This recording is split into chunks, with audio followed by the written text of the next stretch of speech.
Welcome to my recipe video friends. ভিডিওটা ফুল দেখো এটাই রিকোয়েস্ট করছি। এই যে বন্ধুরা রান্নাঘরে চলে আসলাম একটা নতুন আর একটা সুন্দর টেস্টি রেসিপির সাথে। নিরামিষে লাউ দিয়ে আলু দিয়ে বড়ির একটা তরকারি। ঠিক আছে, এটা আমার আর আমার হাজব্যান্ডের খুবই ফেভারিট, তোমার দাদা ভাইয়ের তো একদম ফেভারিট তরকারি। এবার আলুটা আমরা সব কিছু আমি কেটে নিচ্ছি, তোমরাও অবশ্যই এটা ট্রাই করে দেখো। কেন বলতো, আমি যে রেসিপি দিচ্ছি আমার রেসিপি, আমি কীভাবে রান্না করি এটাই আমি শেয়ার করি। আমি যে খুব ভালো কুক বলো, খুব ভালো রাঁধুনি সেটা আমি না, কিন্তু যেটুকু আমি পারি সেটুকু তোমাদের সাথে একটা শেয়ার করার চেষ্টা করছি। আর তোমরাও একটু রান্না করে দেখো, সত্যি খুব ভালো লাগবে, টেস্টি লাগবে। আর একটা গরমের মধ্যে যত সিম্পল খাওয়া ততই বেটার হবে ভাবুন বন্ধুরা। সেই জন্য একটা ভাবলাম আজকে রান্না করছি, শনিবার নিরামিষ, ভাবলাম বন্ধুদের সাথে একটু শেয়ারই করি রেসিপিটা। এই যে দেখো, তোমাদের সাথে গল্প করতে আমার রেসিপিটা কাটা হয়ে যাচ্ছে, লাউ কাটা হয়ে গেছে, আলু কাটা হয়ে গেছে, সব কিছু কমপ্লিট। এই দেখো বড়ি নিয়ে নিলাম, রেখে দিচ্ছি।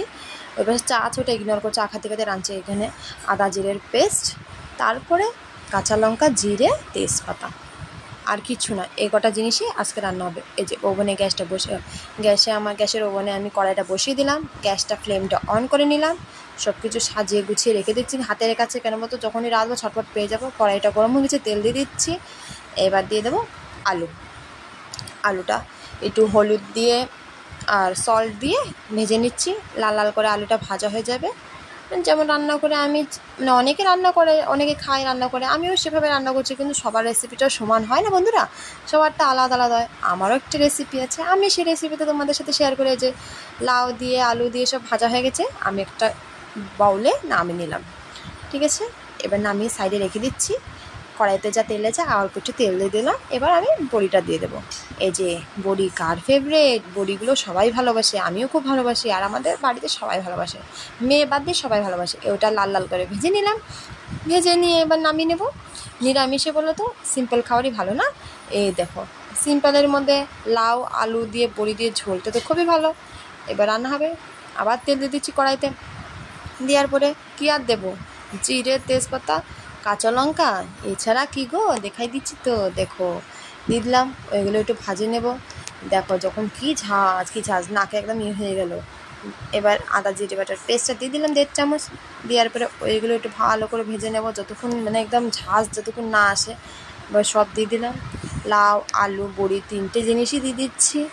আমাদের বেশি কিছু দেওয়ার দরকার নেই, কেন সিম্পল তরকারি। তোমরা ওই রেসিপিটা বন্ধুরা ট্রাই করো, ঠিক আছে বন্ধুরা? দেখো হলুদ দিয়ে দিলাম। এবার সব গুঁড়ো মশলা, হলুদ, ধনিয়ার গুঁড়ো, অল্প একটু, মানে একদম অল্প অল্প, হলুদটা একটু বেশি দিলাম কেন কালারেরও দরকার। এই যে হলুদটা দিয়ে দিচ্ছি। এবার দেবো লবণ, স্বাদ অনুসার সল্ট, যে যেমন লবণ খাই, কেউ কম কেউ বেশি, আমরা যেমন খাই আমি দিয়ে দিচ্ছি, তোমরা যেমন খাও তোমরা দিয়ে দেবো। এদের লবণটা দেওয়া হয়ে গেছে। ভালো করে কষিয়ে নেবো, মানে তরকারিটা যত কষাবা তত টেস্ট, আর যত মানে টাইম দিতে হবে সব জিনিস। এবার কাশ্মীরি লঙ্কার গুঁড়ো দিয়ে দিচ্ছি, কালারটাও দরকার না বন্ধুরা। দেখো কাশ্মীরি লঙ্কার গুঁড়ো দিলে কী হয়তো বন্ধুরা, ঝাল হবে না তরকারিটা, কিন্তু কালারটা খুবই সুন্দর হবে।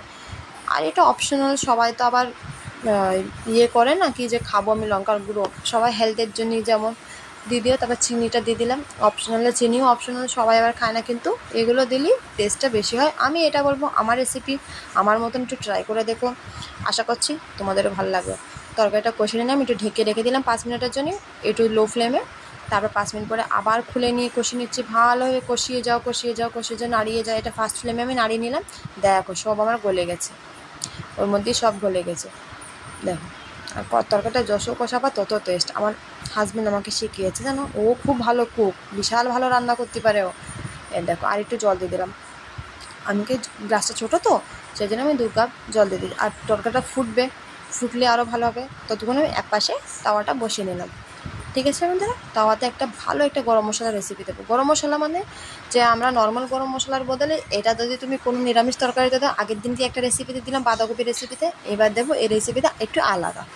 দেখো একটা করে মশলা রেসিপিও দিয়ে দিচ্ছি, কিন্তু দেখো এর মধ্যে যা দিয়ে দিলাম, মুহুরি, দালচিনি, এলাচ আর জিরে, 3টে জিনিসই দিয়ে দিচ্ছি। গ্যাসটা স্লো ফ্লেম, ঠিক আছে, স্লো ফ্লেমে ভালো করে ড্রাই রোস্টটা করে নিচ্ছি। তোমরাও এরকমভাবে ড্রাই রোস্টটা করে নিও। আর যদি তোমরা চাও একবারে বেশি করে বানিয়ে নিবা, বেশি করে 1 সপ্তাহের জন্য বানিয়ে রেখে দিতে পারো, 1 সপ্তাহ পর্যন্ত ইউজ করতে পারবা। এই যে আমি ড্রাই রোস্টটা হয়ে গেছে আমার প্রায়। এবার গ্যাসটা বন্ধ করে নিয়ে আমি শিলনোড়ায় বেটে নিলাম। দেখো কী সুন্দর পাউডারটা করে নিলাম। ঠিক আছে বন্ধুরা, পাউডারটা করে নিয়েছি, পাউডারটা করা হয়েছে। আমি এখন দেবো না, পরে দেবো। এবার দেখো ঢাকনাটা খুলে নিলাম, দেখো সব কিছু গালিয়ে দেখে দিচ্ছে, হ্যাঁ সব আলু মালু সব ঠিকঠাক গলে গেছে, তরকারিটা প্রায় হবে। এবার দিয়ে দেবো আমার গুঁড়ো মশলাটা, যে আমার স্পেশাল মশলা, মানে সেন্টটা বেরোচ্ছিল না বলার নেই মশলা দেওয়ার পরে, বিশাল ভালো সেন্টটা ইয়ে হয়েছে। এবার 2 মিনিট আরও একটু মশলা দেওয়ার পরে কুক করে নেব আমি। 2 মিনিট হয়ে গেছে, দেখো জাস্ট ওয়াও, মানে দেখো কি সুন্দর লাগছে, কি টকবক করে ফুটছিল। দেখো কমপ্লিট, কালারটা দেখেছো, কাশ্মীরি গুঁড়ো দেওয়ার পরে কালারটা কি সুন্দর হচ্ছে। আমি বেশি দিইনি, অল্প দিয়েছি, সেই জন্য একটু হলদে হলদে লাল লাল কালার এসে, দেখছো কত সুন্দর লাগছে। এবার একটু গামলায় বন্ধুরা আমি ঢেলে নিচ্ছি, সাইডে একটা গামলায় ঢেলে নিলাম। দেখো সব কিছু ঢালা হয়ে গেছে, কড়াইটা সাইডে রেখে দিচ্ছি।